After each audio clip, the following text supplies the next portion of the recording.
trying to get people to get FX traders involved. So we're trying to reach out to Forex traders, and we have a slide deck for the projects that we are planning to circulate and to talk to them and also like understand where we are in the project and what we can do, especially to make it more optimal and to find the best way to model volatility. So that's what we've been working on. Hey, Rob. Hi guys, how are you? Sorry, I was a bit late. It's good. It's good. So this is where we left off, and this is we have been working over the week. You told us to get the ACF function for each time frame, each 2-hour window, and this is the correlation function looks like for each time. Right, got it. Okay, that's better.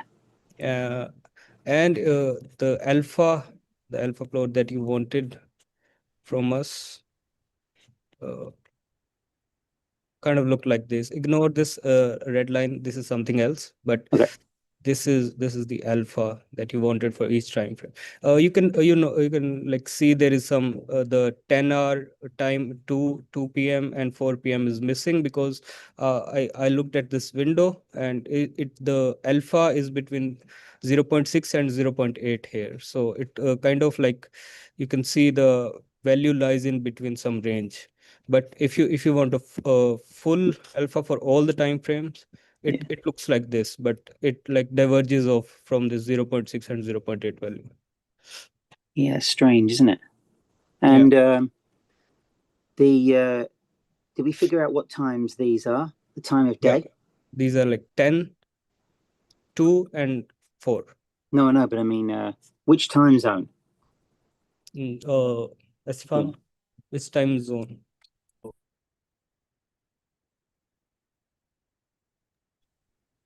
Oh, there is no update on the time zone. So. Okay. I mean, it's probably universal time, which would mean that what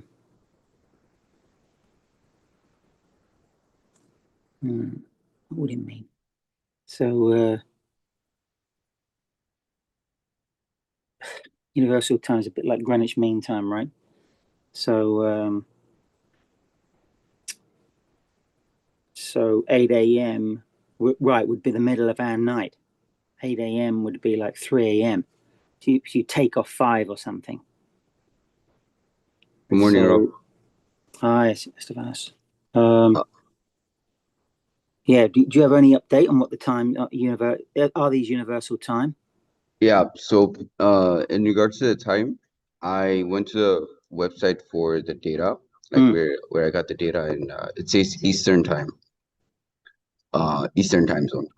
Oh, does it? And I also kind of like plotted where the highest, so for each 2-hour period within the day, within each day, which 2-hour period has the highest volatility.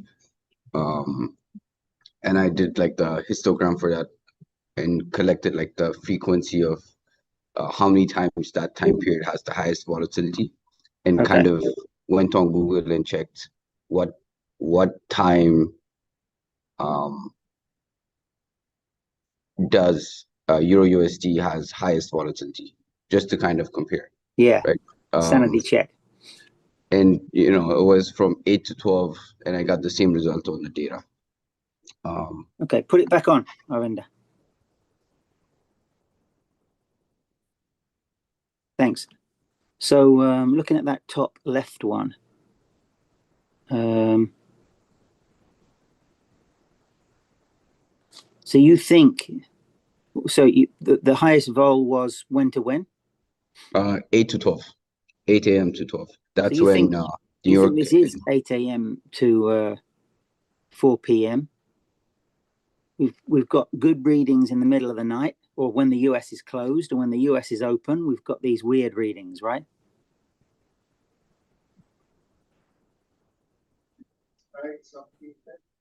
Yeah, we'll have to look into this more carefully.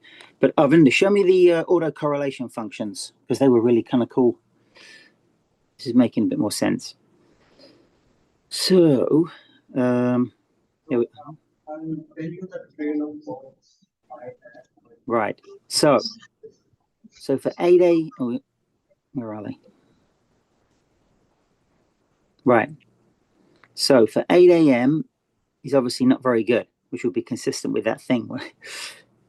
And then 10 a.m., 12 a.m. is not very good. And 2, 4, 6, go down. Why decay is not good? Say that again. Why decay is not good? Oh no, the decay looks good, but what I don't like is how low the correlations are. Right? Yeah. So okay, let me just refresh. So these autocorrelations are today at 8 a.m. to itself, to yesterday, the day before, 10 days ago, 20 days ago, back to 50 days ago. Yes. All right. Do we have the autocorrelation to the last period? Can I see that?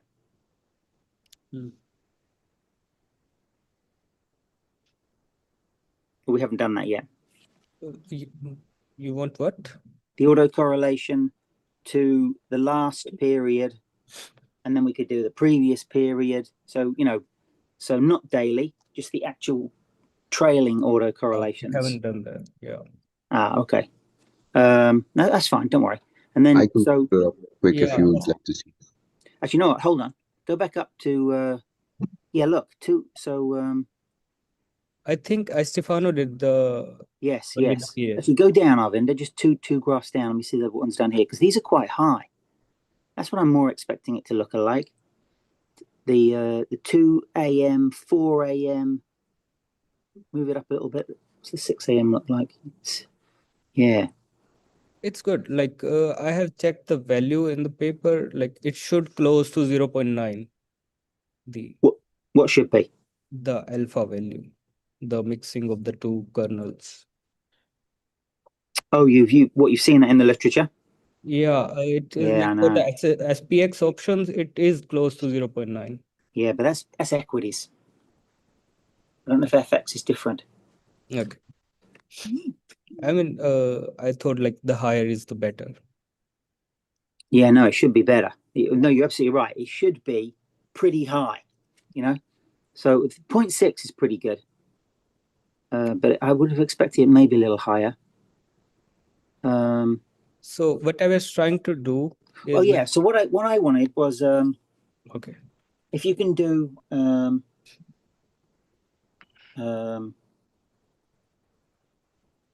if we can do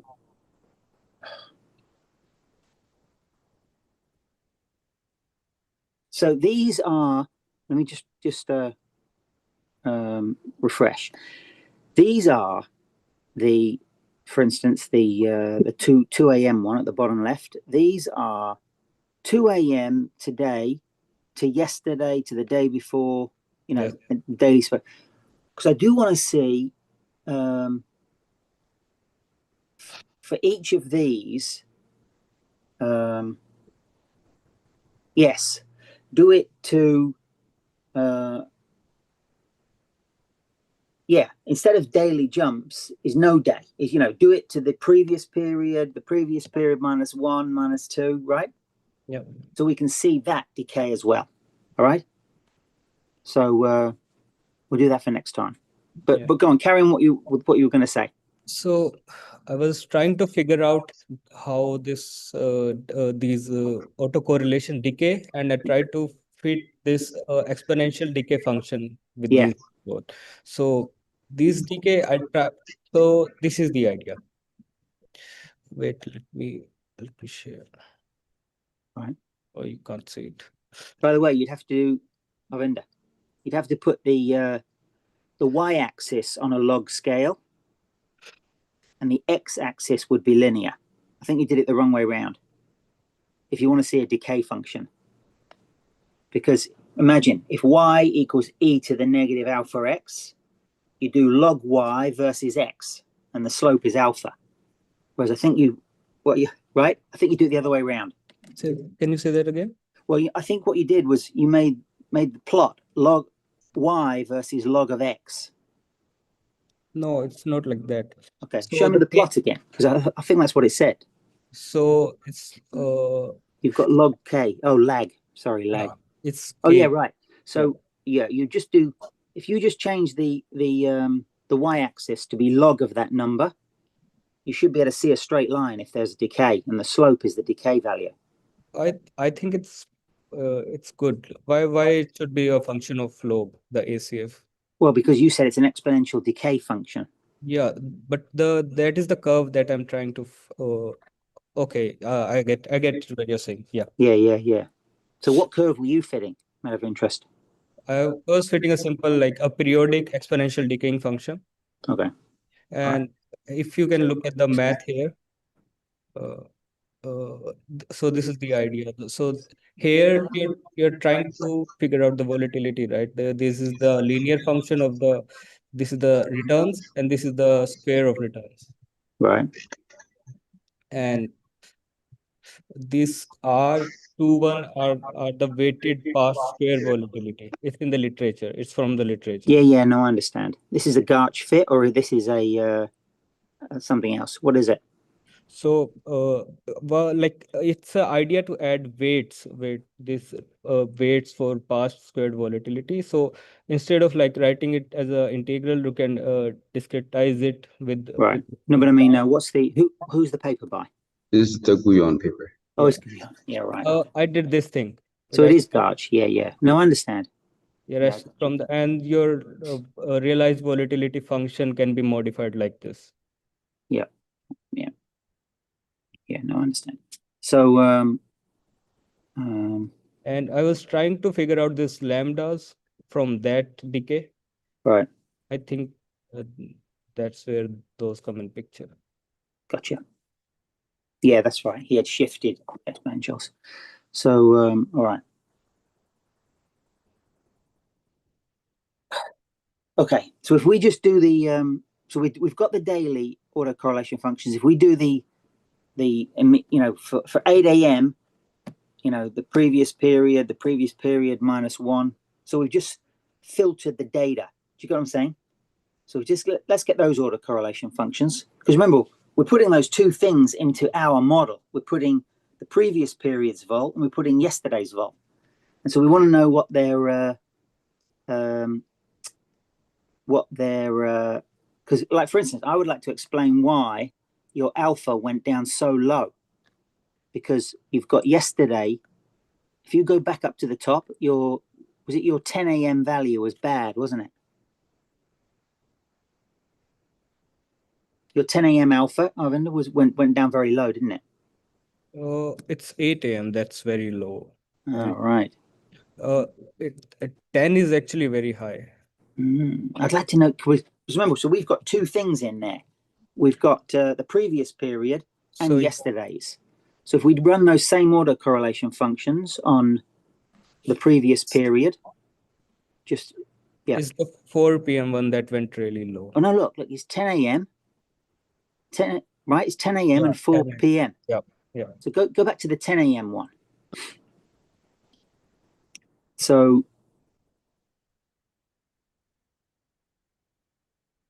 right, I would imagine that the 10 a.m. one went to 0.6 for yesterday, and then it went surprisingly low for the previous period.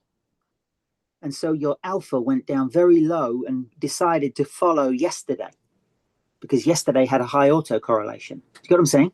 Yeah. Whereas at 8 a.m., yesterday had a 40% correlation, right? We're only using yesterday. We're not using 3, 5, 10 days ago, right? But we're just using yesterday. So I think that, and I think the previous period autocorrelation was at like 80 or something, or 70 or 60. And so then it picked out a big alpha, right? Yeah. So that it was following the previous period. So it'd be nice to see these just for, the previous, without a day, not on a daily basis, but on a period basis. So previous period, previous to that, -1, -2, -3, those periods, right? Yeah. And then separate it out into the hours. Okay, so I look forward to seeing that. All right. Yeah, sure. Good. That's cool. Rob? Good work. Yeah. Just curious, since we're using the previous period volatility in the previous day, would it be better if we had the plots where it's the same plot, but we add the previous period, so basically lag 1 in these plots. So now we can see the previous period and the previous day in one plot. Yeah, that would be better. Put it in red or something. Yeah. And then add a legend, because that would be very cool. That'd be very useful. Yes. And well, look, when you do it, I want to know why. Why are some of them 0.6 and some of them 0.2, right? And it's very curious, because if you look at the 10 a.m. one,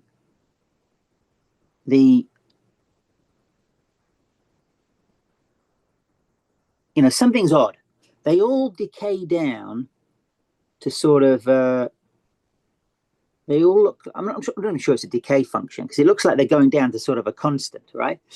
As opposed to down to 0, which is a bit odd. You view it as like a fast memory and a slow memory. So it Yeah, I mean, decays really you're right. fast first. 50 days, you could still have memory over, right? This is 50 days, isn't it? Yeah. Yeah, you might want to do it longer. You might want to do it out, How long do you want? like out a year, I think. Right? Rob, I'm sorry, but the next call is started. Yeah. Okay, guys. So we know what to do. Thanks very much. Sorry, 10 minutes Okay, late. that's okay. Thank you. All right, guys. Have a Bye, good one. Rob.